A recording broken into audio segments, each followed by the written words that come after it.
히브리서 12장 4절부터 11절 말씀 가지고 그의 거룩하심에 참여하라 하는 제목으로 함께 은혜 나누고자 합니다. 11장에서 믿음의 본보기가 된 사람들의 예를 들었었습니다. 모두가 약속한 것을 받지 못하고 정말로 낙심할 상황에 있었는데 낙심하지 않고 끝까지 달리기를 끝냈다라는 겁니다. 그래서 그분들의 믿음의 달리기를 이어받아서 지난주 말씀에서는 말씀을 따라 훈련해서 모든 것을, 무거운 것을 벗어버리고 달려야 한다고 했습니다. 그렇게 달릴 때 믿음을 시작한 분이시고 완성하신 분인 예수를 바라보고 달려야 한다고 했습니다. 달리면서 힘들 때는 예수의 인내를 생각하고 끝까지 달려야 한다고 했습니다. 이제 오늘 말씀은 달리기의 그림에서 격투기의 그림으로 권면을 합니다. 우리가 성경을 이해할 때 가장 중요한 것은 전달자가 사용하는 그림 언어들입니다. 그 그림 언어가 대부분 일관성이 있기 때문에 그 그림 언어를 잡으면 쉽게 이해할 수 있습니다. 그래서 오늘 그림에서는 피 흘리며 죽도록 싸우는 격투기 선수의 그림으로 권면을 합니다.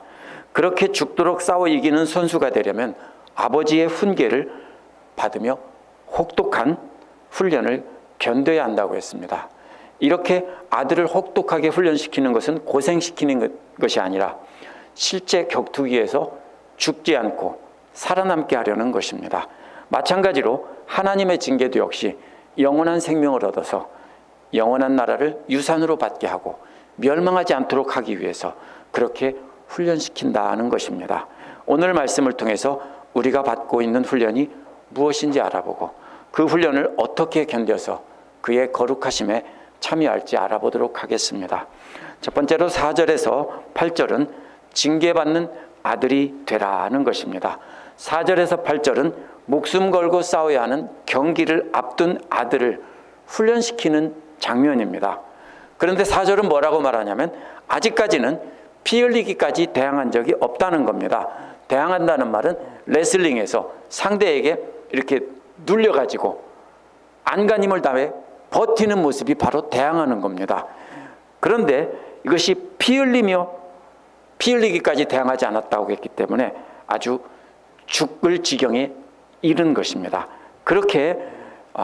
그런데 이 경기는 레슬링이 아니라 오늘날 복싱과 발차기와 레슬링이 모두 합쳐진 종합 격투기입니다. 그래서 죽느냐 사느냐입니다. 살아남는다고 해도 상대방이 중상을 입어 완전히 몸을 쓸 수 없을 때까지 싸우는 것이 이러한 경기입니다. 그래서 피 흘리기까지 대항한 일이 없다는 것을 순교를 뜻할 수도 있지만 여기서는 비유적으로 말하고 있기 때문에 최선을 다해 싸운 적이 없다라는 뜻으로 목숨 걸고 싸운 적이 없다라는 뜻으로 이렇게 말하고 있습니다. 11장의 본보기와 연결해 본다면 순교라기보다는 최선을 다해 싸우는 실전을 아직 경험하지 못했다는 뜻입니다. 죄와 맞서는 싸우는 것은요, 레슬링이나 종합 격투기를 뜻하는 말이라고 했습니다. 이 격투기는 외부의 적이 아니라 각자 안에 있는 죄와 싸우는 것입니다.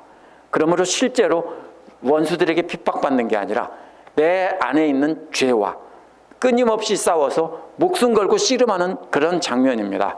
오늘 말씀의 문맥에서도 그렇게 하나님의 말씀을 따라 인내하며 훈련하는 것을 말하고 있기 때문에 각자 마음의 죄의 근원인 탐욕과 싸우는 것으로 보는 것이 맞습니다. 그래서 아직 본격적으로 자신의 탐욕과 최선을 다해서 실전에서 싸워본 적이 없다라는 뜻입니다. 그렇다면 히브리서를 봤던 독자들은 아직도 훈련 중이고 실전 경험은 전혀 없다는 뜻입니다.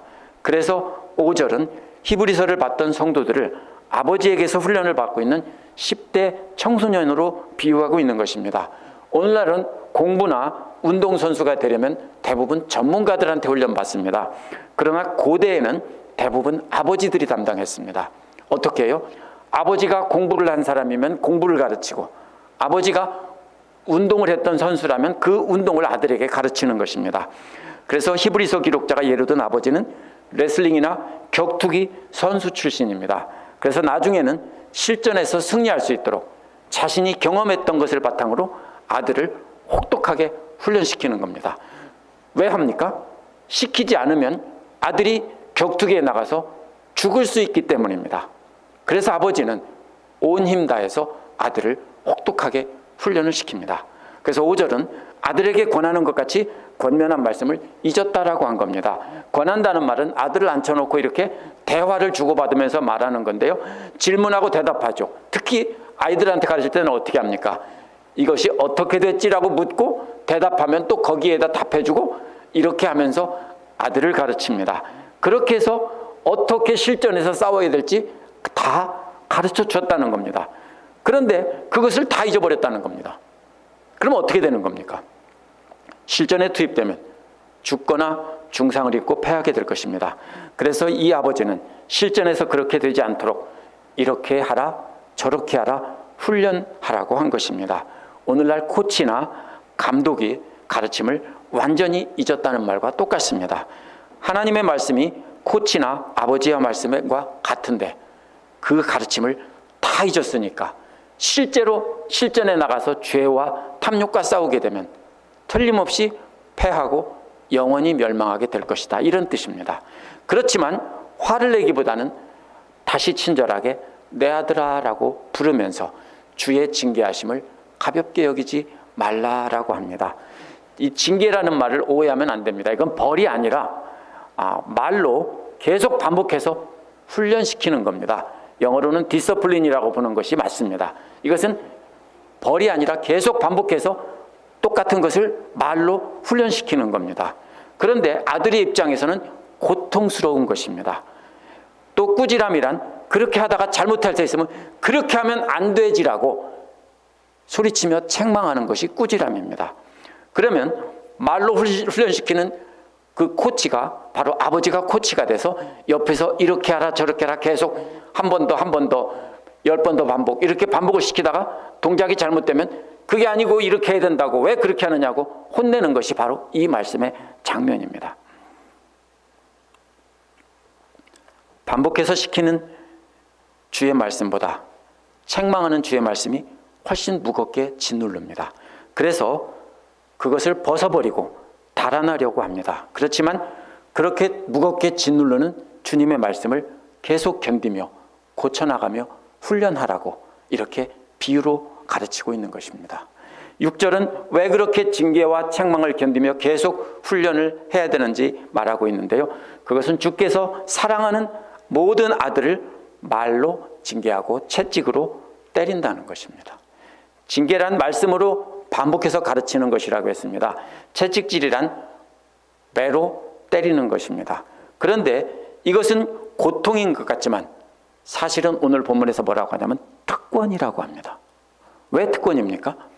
아버지가 아무에게나 다 그렇게 가르치고 반복해서 시키고 매질하면서 훈련시키는 게 아니기 때문입니다. 누구한테만 그렇게 합니까? 오직 그가 받아들이시는 아들에게만 그렇게 하신다고 했기 때문에 이것은 아들 입장에서는 고통인데 아버지 입장에서는 특권을 주는 것입니다. 받아들인다는 말은 유산을 받을 상속자로 인정한다는 뜻입니다. 하나님께서 장차 영원한 나라를 상속받을 우리에게만 그렇게 말과 채찍으로 훈련시킨다는 겁니다. 그 밖에 멸망할 죄인들이라면 말로 훈련시키지도 않고 채찍으로 때리지도 않으신다는 겁니다. 그러므로 하나님께서 우리에게 이렇게 말씀으로 또 책망으로 우리를 혼내실 때는 또 때로는 우리에게 매질을 해서 혼내실 때는 그것은 고통이 아니라 특권이다 라는 것입니다. 7절은 너희가 참음은 징계를 받기 위함이라고 했습니다. 본래 이 말은요, 사랑으로 징계하시는 징계 아래에 계속 머물러 있으라는 것입니다. 만약에 매로 때리고 잔소리하면 아들이 아닌 사람은 어떻게 합니까? 너나 잘하시오 다 나가겠죠? 근데 아들은 어떻게 해야 됩니까? 거기에 계속 있어야 되고 아버지 품으로 파고들어야 되는 것이 아들입니다. 그래서 여기서 이 말은요, 사랑으로 징계하시는 그 징계를 향해서 계속 그 아래 머물러 있고 도망가지 말라는 뜻입니다. 하나님께서는 너희를 상속자인 아들과 같이 대우하시기 때문에 아버지는 상속자를 말로도 반복해서 훈련시키고 책망도 하시고 때로는 매질도 하신다는 겁니다. 그런데 아들같이 대우한다는 말은 또 이런 말입니다. 아들을 자기 앞으로 데려와 쓰다듬고 돌본다는 말입니다. 매질을 하고 혼내고 나서는 어떻게 합니까? 아버지가 또 아들을 끌어안고 타이르며 또 사랑한다고 하고 이렇게 품으면서 하는 것이 바로 아들같이 대우한다는 말의 뜻입니다. 하나님께서는 상속자인 아들을 그렇게 사랑으로 품에 안고 돌보시는 겁니다. 그렇기 때문에 그 징계하시면 그 징계 안으로 계속 들어가야 하고 달아나서는 절대로 안 된다는 겁니다. 왜요? 아비가 징계하지 않는 상속자가 어디 있냐는 겁니다. 8절은 그런데 모든 상속자들이 다 받는 징계 없이 너희를 그대로 있게 내버려 둔다면 그거는 뭐라고요? 사생아요. 아들은 아니다라고 말합니다. 모든 상속자들이란 히브리서 앞부분에서 하나님의 부르심을 받고 그리스도의 고난과 성령님의 인도하심에 참여한 자들입니다. 이들은 11장에서 말한 모든 사람들이 바로 그 본보기들입니다. 하늘의 부르심 받고 그리스도의 고난과 성령님의 인도하심에 참여한 영원한 하나님 나라의 상속자가 되었다면 본보기로 보여준 다른 상속자처럼 말씀으로 훈련시키시는 것을 견뎌야 된다는 겁니다. 그래서 11장에서 아브라함은 누구는 계속 예를 드는 것이 너희들도 이 사람들을 본봐라 이겁니다. 상속자처럼 그 사람들처럼 그렇게 오래 참고 견뎌라. 그게 없으면 뭐라고요? 사생아이고 아들은 아니라는 겁니다. 사생아라는 말의 뜻은요, 간음의 자식이란 뜻입니다. 어쩌다가 눈이 맞아 음란한 관계에서 낳은 자녀이고 결혼을 통해 낳은 자녀가 아니라는 뜻입니다. 엄마가 노예이고 아버지가 자유민일 때도 사생아라고 부릅니다. 이들은 상속권이 없습니다. 그래서 아버지의 징계와 채찍이 없다면 사생아이고 아들은 아니라고 한 겁니다. 아들이라면 반드시 징계를 합니다. 무슨 말입니까? 우리가 우리의 생각을 따라 살아가려고 할 때 하나님께서는 말씀으로 계속 징계하시고 때로는 책망하시고 때로는 매질을 하세요. 근데 그게 싫다고 벗어나면 그게 누구라고요? 아들이 아니고 사생아라고요.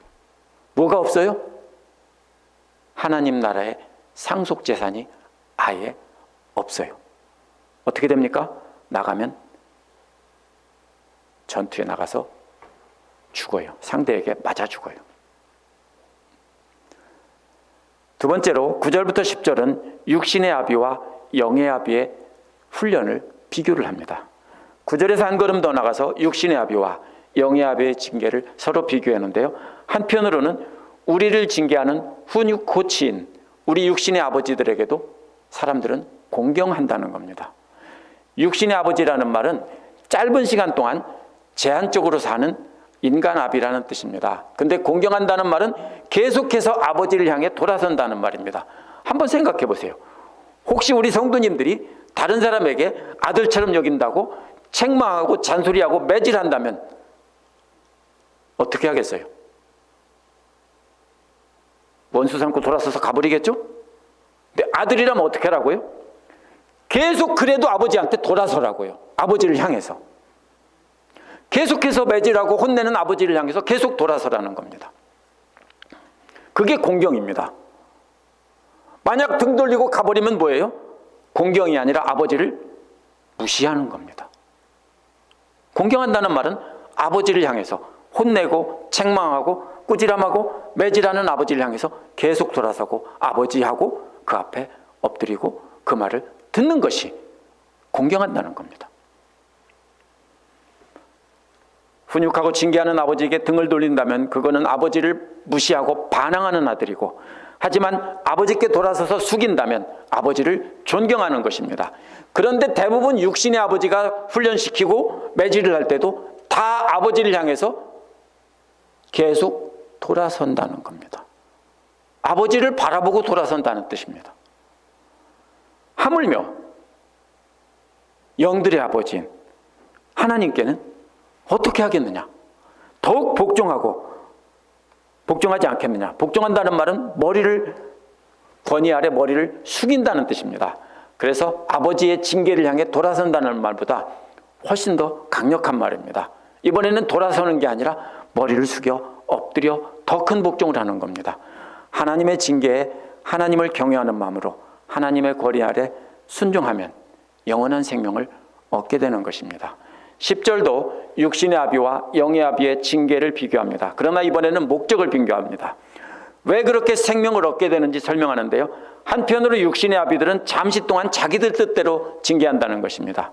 고대 사람들은요, 보통 10대 중반이면 어른 취급을 했습니다. 그리고 16세, 17세면 대부분 결혼을 했습니다. 그리스 사람들은 그래서 결혼하기 전까지만 훈육을 했습니다. 물론 로마 사람들은 평생 훈육을 했습니다. 하지만 아무리 평생을 훈육한다고 해도 우리가 자녀들을 훈육할 수 있는 시간은 얼마 안 됩니다. 그래서 아주 작은 날 동안 육신의 아비는 그렇게 훈계를 하고 훈련을 시킨다는 겁니다. 그런데 뭐 따라 한다고요? 자기의 뜻대로 훈육한다는 거예요. 넘어지기 쉬운 인간의 생각을 따라 훈육한다는 겁니다. 그게 무슨 뜻입니까? 많은 경우 자녀를 위한다고 말을 합니다. 근데 거짓말이에요. 대부분 어떻게 합니까? 자신의 탐욕을 따라 훈계를 합니다. 자신이 이루지 못한 탐욕을 자녀들에게 투사하며 대리만족을 하려고 합니다. 자신은 학교 가서 맨날 땡땡이 치고 뒤에서 짤짤이하고 놀았으면서 아들에게는 너는 공부 똑바로 해서 아버지처럼 되지 말라고 매질하는 것이 바로 이 아버지들의 훈계입니다. 이 아버지는 전직 격투기 선수였습니다. 제가 상상한 겁니다. 아버지는 그런데 챔피언이 되어보지 못하고 죽도록 맞고서 패해서 겨우 살아남았습니다. 그러면서 다 너를 위해서 그런 것이다 라고 하면서 사실 혹독하게 훈련시키지만 사실은 자녀의 행복이 아니라 자기가 이루지 못한 것을 대리만족을 얻기 위해서 그렇게 훈계를 한다는 뜻입니다. 그래서 때로는 자녀를 분노로 훈계하기도 합니다. 안 그래요? 안 그러셨어요? 그게 바로 인간 부모들의 훈계 방식이라는 겁니다. 그러나 반대로 하나님은 진짜로 우리 유익을 위해서 훈육하신다는 겁니다. 유익하게 한다는 말은요, 고린도전서 12장 7절에도 나오는데요. 고린도전서에서는 각 사람에게 성령으로 나타내심은 유익하게 하려 함이라고 했습니다. 그러므로 성령을 나타내셔서 우리와 함께 하시고 성령을 따라 훈련받게 하셔서 영원한 나라를 유업으로 받도록 하는 것이 바로 유익하게 하시는 겁니다. 하나님 아버지께서는 진짜로 우리에게 영원한 나라를 상속시켜주고 그 나라에서 영원히 살도록 훈련시키시려고 우리에게 훈육하신다는 겁니다. 하나님 아버지는 자신의 생각을 우리에게 투사해서 자신의 욕심대로 훈육시키지 않습니다. 그의 거룩하심에 참여하게 한다는 말은요, 여기서 산다는 말보다 한 걸음 더 나간 겁니다. 9절에서 산다라고 했는데 산다는 말은 영원히 산다는 것을 뜻합니다. 근데 여기서는 그의 거룩하심에 참여한다고 했습니다. 구약 성경에서 계속 나오는 게 뭡니까? 거룩하신 하나님 앞에 거룩하지 못한 사람들, 속된 거, 부정한 것은 나갈 수 없습니다. 그렇죠? 나가면 어떻게 됩니까? 무조건 끌어내서 쳐 죽입니다. 그러면 그의 거룩하심에 참여한다는 것은 우리도 하나님처럼 거룩해야 한다는 뜻입니다. 속죄제를 드려서 구약시대는 정결하게 된 후에 나가서 예배를 드릴 수 있었습니다. 예수 그리스도 오신 뒤에는 십자가의 피로 우리를 정결하게 하셔서 하나님 앞에 나갈 수 있게 하셨습니다. 그래서 우리가 지금 여기에 참여했습니다. 그러나 이것은 이 땅에서 이곳에서 예배에 참석한다는 뜻이 아니라 더 나아가서 하나님 앞에 가서 하나님의 거룩하심에 영원히 참여하게 하시려고 한다는 겁니다. 장차 하나님 앞에 하나님과 함께 하나님 나라에서 영원히 살 것이기 때문에 그러려면 너희가 하나님처럼 거룩해야 한다, 이 뜻입니다. 베드로전서 1장 15, 16절은 레위기 11장 45절을 인용하여서 이렇게 말했습니다. 내가 거룩하니 너희도 거룩하라. 이게 안 되면 안 됩니다. 그렇다고 행위로 거룩해지라는 말이 아닙니다. 우리의 거룩은 완전하지 않습니다. 주님 앞에 갈 때까지 계속 나가는 것이고 우리가 변화될 때 새로운 몸을 입을 때, 그때는 우리가 하나님처럼 완전히 거룩한 몸과 영을 변화된 상태를 입는 것입니다. 그 나라에서 영원히 하나님과 함께 그 거룩함을 공유하려면 먼저 우리가 이 땅에서 날마다 거룩해져가는 훈련을 하지 않으면 안 된다라는 것입니다. 그렇게 우리를 거룩하게 하시기 위해서 하나님 아버지께서는 우리를 그렇게 훈육하시고, 잘못하면 말로 책망하시고, 때로는 매로 때리시면서 훈육하시는 겁니다. 11절은요, 징계의 유익입니다. 징계의 유익을 말하는데, 모든 징계는 당시에는 즐거워 보이지 않고 슬퍼 보입니다. 그런데 당시라는 말은 현재라는 뜻이기 때문에 10절의 잠시 동안과 비슷합니다. 이 세상을 살아가는 동안이 잠시입니다. 잠시 이 세상을 살아가는 동안에 우리는 징계를 받습니다. 그러나 나중에는 의와 평강의 열매를 수확한다는 겁니다. 나중이라는 말은 이 훈련을 다 견디면 이 땅에서도 받는다는 뜻이 될 수 있지만, 더 나아가서 마지막 주님 오시는 날에 의와 평강의 열매를 맺는다는 것입니다. 평강이 무엇입니까? 하나님과 평강의 관계가 되려면 우리가 거룩하고 하나님처럼 우리도 거룩해야 하는 겁니다. 어떻게 그렇게 됩니까? 예수 그리스도의 피를 통해서 우리가 그렇게 거룩하게 되는데, 우리의 모습도 평생 예수님을 닮아가야 하는 것입니다. 그래서 의라는 말은 뭡니까? 하나님께서 우리에게 너 옳다, 너 거룩하다, 너 죄가 없다라는 겁니다. 사실은 의가 먼저고 평강이 나중입니다. 그렇죠? 하나님께서 의롭다고 선언을 하시고, 그 다음에 하나님과 평화의 관계가 되게 하시는 그 열매를 맺게 하는 겁니다. 그래서 하나님의 거룩하심에 참여할 수 있는 열매입니다. 그렇기 때문에 이 슬픈 고통을 견디며 죽도록 연단하는 자들에게만 이 열매를 거둘 수 있습니다. 연단이라는 말은요, 굼나죠 이런 말인데요, 영어에 제가 여러 번 얘기했죠, 김나지움 이 말입니다. 이게 뭐냐면요, 벌거벗는다는 뜻인데요, 벌거벗고 체육관에서 죽도록 매맞으면서 훈련한다는 뜻이라고 했습니다. 연단이라는 말이요. 그럼 어떻게 해야 돼요? 죽도록 운동장에서 그렇게 훈련을 받듯 우리 성도들 모두가 그렇게 벌거벗고 하나님 앞에서 매를 맞고 책망을 들으며 우리는 죽도록 뛰어야 한다는 뜻입니다. 그래서 오늘 말씀 전체는 경기장에서 운동 훈련을 받는 사람입니다. 마치 태릉 선수촌에 입촌한 선수들과 같습니다. 혹독한 훈련을 받습니다. 그러니까 마지막 실전을 앞두고 있습니다. 그 실전에 나가면 죽느냐 사느냐의 문제이기 때문에 코치이신 하나님께서는 그렇게 우리를 평생 혹독하게 훈련시킨다는 겁니다. 우리도 아직 본격적으로 피 흘리며 싸워보지 않았습니다. 우리도 아직 훈련 중에 있습니다. 그런 지금 우리가 하나님께서 우리에게 하시는 말씀을 듣고 훈련을 게을리하면 안 되는 겁니다. 듣고 말로만 알았다면 그것은 아무리 순종하는 척해도 그걸 뭐라고 합니까, 우리가? 그건 반역입니다. 그렇죠? 대드는 거죠. 본 앞에서 예 알았어요 아버지 하고서 돌아서서 안 해보세요. 아버지가 알으면 뭐라고 하겠어요? 그게 반역이에요. 근데 우리는 어떻게 해요? 하나님 말씀을 듣고 은혜 받았습니다, 아멘, 예 하고서 그 다음에 또 잊어버리고 안 하죠. 그게 뭐예요? 하나님께 대한 반역이에요. 대드는 거예요. 그러면 훈련을 받으려면 먼저 하나님께서 말씀하신 것을 잊지 말고 기억해야 되는데요, 기억하는 데서 멈춘다면 아버지께 대드는 거라고 했습니다. 그 가르침이 말하는 대로 순종해서 반복해서 훈련해서 몸에 완전히 익혀지도록 해야 됩니다. 반복 훈련할 때 하나님께서 또 뭐라고 합니까? 너 이거 잘못하고 있어, 이거 잘못하고 있어, 또 지적해요. 그러면 그것도 고쳐가면서 따라가야 되는 겁니다. 하나님께서 우리에게 고통스러운 훈련을 시키시는 것은 사생아가 아니고 상속재산을 물려줄 아들이기 때문입니다. 하나님께서 우리의 유익을 위해서 그렇게 훈련시킨다는 걸 알고 이를 악물고 순종해야 하는 것입니다. 말씀 듣고 성령님의 인도를 따라 우리가 훈련해야 되는 이유는 장차 거룩하신 하나님과 그 거룩하심에 참여해서 영원히 살아야 하기 때문입니다. 그렇다면 어떻게 그 훈련을 시작할 수 있을까요? 히브리서 11장에 보면요, 분명히 알 수 있습니다. 훈련을 끝까지 견디기 위한 조건은요, 보이지 않는 하나님을 하나님의 말씀의 증거를 통해 분명히 믿는 것이라고 했습니다. 하나님 보셨어요? 아브라함도 안 봤어요. 아무도 하나님을 본 사람이 없어요.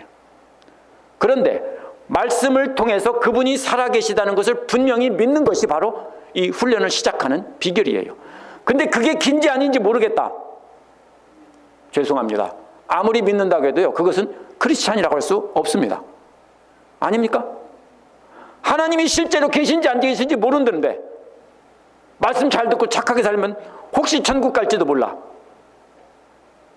그거 크리스찬 아니에요. 그 시작이 뭡니까? 보이지 않는 하나님을 하나님의 말씀을 통해서 증거를 보고 분명하게 믿는 것이 훈련을 시작하는 비결이에요. 그게 아니라면, 장차 그분이 상 주신다는 것을 믿지 않는다면 뭐하러 이 땅에서 우리가 고통스럽게 참으며 훈련을 합니까? 아브라함도 보이지 않는 하나님이 계신 것을 분명히 믿었기에 생식 능력을 잃은 노년에 하나님께서 자손을 주시겠다는 약속을 오래 참고 견딘 겁니다. 모세도 역시 보이지 않는 하나님을 보는 것 같이 했기 때문에 미디안 광야에서 40년 동안 견디고 자신에게 끝까지 대드는 이스라엘 백성들을 끝까지 인도하고 간 것입니다. 그 밖에도 많은 믿음의 조상들이 그렇게 선배들이 말도 안 되는 명령에 순종하고 참고 견뎠다. 이게 11장 내용입니다. 왜요?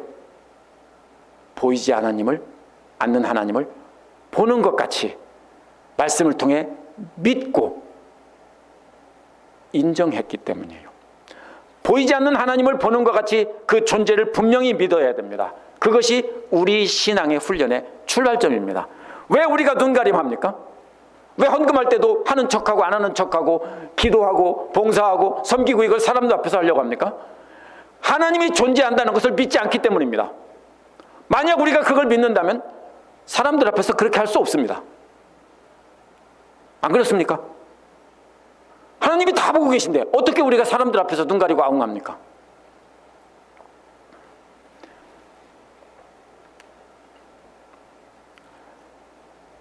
그 다음에는 그 하나님을 인정한 그 바탕 위에서 내 생각과 탐욕을 내려놓고 성경을 통해 우리에게 말씀하시는 것을 따라 사는 겁니다.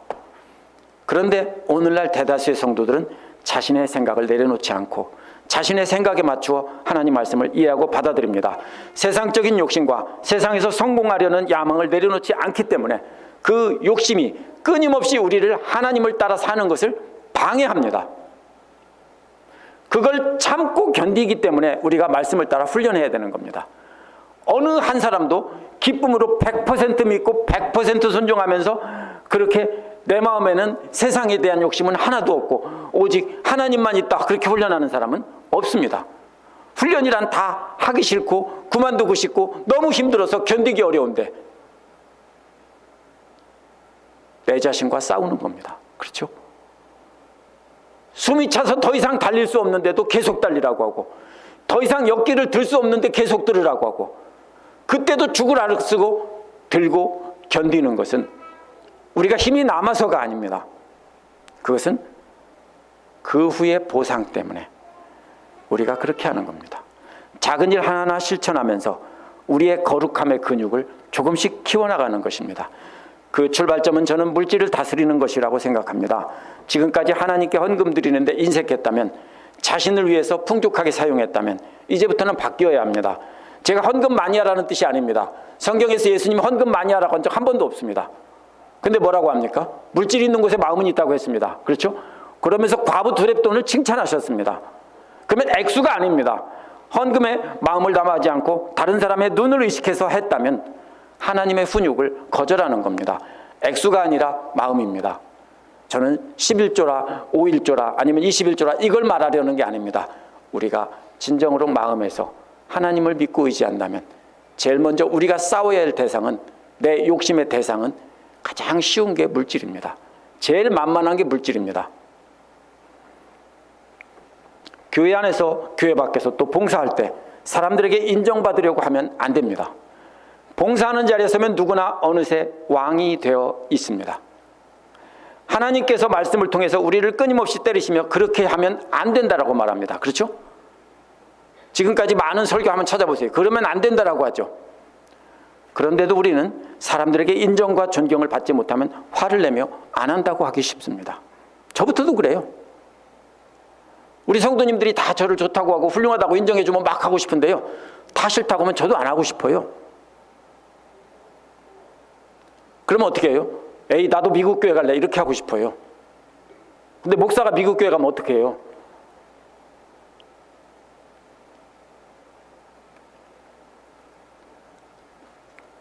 그런데도 우리는 사람들에게 인정과 존경을 받지 못하면 화를 냅니다. 마치 사람들에게 헌금하고 하는 것과 똑같이 봉사하는 것도 하나님 앞에서 하는 것이 아니라 사람들 앞에서 할 때가 참 많습니다. 그렇게 교회에서 군림하면서 봉사하던 사람들에게 고린도전서 4장에서 이렇게 말합니다. 너희는 왕처럼 행세하는데 우리는 쓰레기와 음식 쓰레기가 되었구나. 너희도 우리와 함께 음식 쓰레기하고 나중에 진짜 왕 노릇하자. 이렇게 바울이 말했어요. 영적인 은사를 받았다면요, 그것을 사람들 앞에서 드러내려고 하면 안 됩니다. 그것은 우리의 생각을 드러내서 다른 사람에게 인정받으려는 것은 결국 마찬가지입니다. 그러나 바울은 성령의 은사들을 말하며 어느 것이 귀하고 어느 것이 천하다고 말할 수 없다라고 했습니다.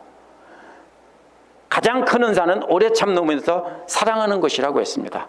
그러므로 방언을 받았다면 혼자 골방에서 하나님과 은밀히 기도하는 것이고, 그러면 방언은 아주 좋은 것입니다. 근데 교회에서 큰 소리로 방언으로 기도하면서 다른 사람보다 내가 영적으로 탁월하다라고 한다면 그거는 뭡니까? 교회의 덕이 되지 못하는 겁니다. 그래서 바울은 뭐라고 합니까? 하지 말라고 합니다. 제가 방언을 반대하는 것이 아닙니다. 말씀을 잘 깨달아서 아는 능력이나 또 기적을 행하는 능력이라 병 고치는 능사 등을 받았다고 해도 절대로 그것을 자신을 높이고 자신을 드러내는 데 사용하면 안 됩니다. 근데 다들 그렇게 하게 돼 있습니다. 저부터도 그렇게 하게 되어 있습니다. 그렇기 때문에 무엇입니까? 이러한 내 자신의 탐욕과 하나님의 말씀과 끊임없이 싸우면서 참고 견디면서 몸부림치며 싸우는 것입니다. 그게 우리의 훈련입니다. 제가 지금 말씀드리는 것은 어느 분을 비난하려는 게 아니에요. 우리 모두가 그런 속성을 다 갖고 있어요. 그러면 그것과 싸우는 겁니다. 왜? 하나님 말씀이 있고 우리는 이렇게 하고 싶은데 하나님께서 하지 말라고 하니까 참고 견디며 훈련하는 겁니다. 우리의 속성은요, 우리가 세상적으로나 영적으로나 우리가 남보다 조금 더 낫다면 그것을 드러내고 자신을 높이고 싶어 합니다. 우리가 조금 낫다면 우리보다 못한 사람들을 어린아이처럼 대하기 쉽습니다. 그러나 주님께서는 남선귀는 종의 모습을 보여주시며 어린아이를 안고 어린아이처럼 되라고 하시고, 순수하라는 게 아니에요. 어린아이처럼 낮게 되라는 거예요. 우리에게도 낮은 자리에 섬기며 원수까지 사랑하라, 이렇게 가르쳐 준 것이 주님 말씀의 핵심 포인트입니다. 히브리서 10장 24절에서도 말했습니다. 서로 돌아보아 사랑과 선행을 격려하며라고 했습니다. 우리 주님께서 말씀하신 원수까지 사랑하는 그 사랑과 우리 주님의 선행을 말없이 실천하라는 것입니다. 그것이 바로 우리의 영적인 훈련이고 레슬링입니다. 우리의 격투기입니다. 이러한 훈련은 우리의 생각을 거스르는 것이기 때문에 순종하기 어렵습니다. 제가 이 설교를 준비하며 혹시 또 목사님이 나를 가지고 그런다 할까 봐 걱정이 엄청 많았습니다. 근데 아무도 제가 마음에 두고 하는 말이 아닙니다. 저부터 솔직히 그런 속성을 갖고 있습니다. 그렇기 때문에 하나님의 말씀 권위 아래 서서 끝까지 견디며 고통스러운 훈련을 받으라는 겁니다. 히브리서에서 말하는 믿음은 그렇게 영원한 하나님 나라에서 하나님의 거룩하심에 동참해서 영원히 살게 하신다는 약속을 붙잡고 우리 생각을 버리고 하나님의 훈계와 책망에 순종하며 죽도록 순종하라는 겁니다. 그것이 히브리서에서 말하는 믿음입니다. 때가 되면 우리는 피 흘리는 일에 최선을 다해 싸워야 되는 진짜 영적인 싸움을 하게 될 것입니다. 지금은 연습이에요. 지금 서로 사랑하고 용서하고 싸우고 이것은 연습이에요. 근데 때가 되면 죽도록 싸우는, 어쩌면 실제로 순교하는 일이 생길지도 모릅니다. 그때의 승리를 위해서 지금 우리는 훈련을 해야 됩니다. 그것이 그의 거룩하심에 참여하는 길입니다. 기도하겠습니다.